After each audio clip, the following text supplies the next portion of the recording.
लोकशाहीचा बुलंद आवाज, रिपब्लिकन वार्ता, महाराष्ट्र। यवतमाळच्या दिग्रस तालुक्यातील डेहनी येथील जंगलाला लागून असलेल्या शेतात माकडाचा पाठलाग करत असताना एक बिबट्या विहिरीत पडला। ही घटना आज सकाळी उघडकीस आली, जेव्हा शेतकरी संजय चव्हाण आपल्या जनावरांना चारण्यासाठी गेले होते। विहिरीत माकडाचा मृतदेह आणि बिबट्याच्या डरकाळ्या ऐकून त्यांनी गावकऱ्यांना खबर दिली।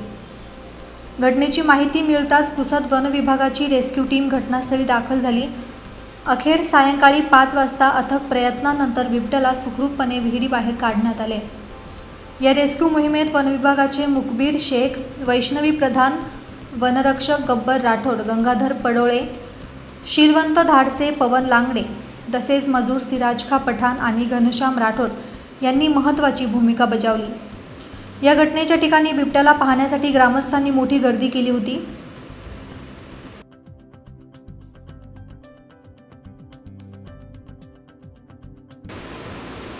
रिपब्लिकन वार्तासाठी दिग्रज प्रतिनिधी राजपाल बनसोड, यवतमाळ।